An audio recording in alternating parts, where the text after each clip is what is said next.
Shri Swami Samarth. Welcome back to my mini dog.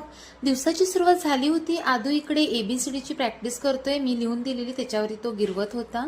हळूहळू आता लिहिण्याचा प्रयत्न करतोय. दुपारी मला मस्त खिचडी बनवायची होती. सरळ आणि सोपी बनणारी आपली खिचडी आणि पटकन. त्यासाठी मग मी बटाटे कट करून घेतले, तांदूळ स्वच्छ धुवून घातला, आलं लसूण पेस्ट घातलं, आवडते मसाले घातले आणि कुकरच्या 2 शिट्ट्या काढल्या आणि माझी खिचडी बनून झाली. संध्याकाळी मी मस्त पावभाजीचा बेती बनवलेला आज. त्यासाठी हिरवे वाटाणे आणि कट करून बटाटे घेतलेले, फ्लावर घेतलेलं. यामध्ये तुम्ही बीट ॲड करू शकता, त्याच्यानं कलर अजून छान येतो.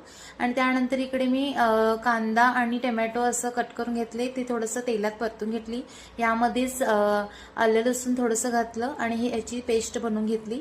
इकडे कुकरच्या शिट्ट्या झाल्या आणि माझी भाजी पूर्ण शिजलेली.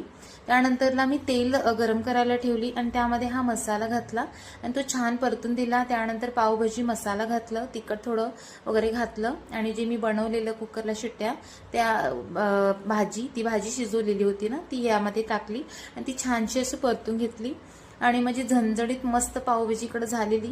दुसऱ्या दिवशी गुरुवार होता. मी सकाळी लवकर उठलेली आणि माझी पूजा वगैरे आटपून घेतलेली. इकडे मी तुळशीची पण पूजा केलेली, इतर रांगोळी वगैरे काढून घेतलेली आणि उंबरठीची सुद्धा पूजा झालेली माझी.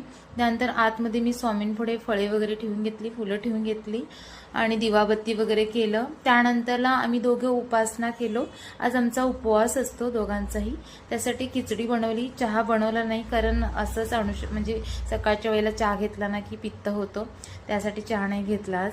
आणि आदूला मात्र ज्यूस हवं होतं, त्यासाठी त्याला ज्यूस बनवून दिलं. आणि केस माझे खूप राठ झालेले, त्यासाठी मी इथे ॲलोवेरा, कढीपत्ता आणि जास्वंदीची काही पानं घेऊन मिक्सरच्या जारने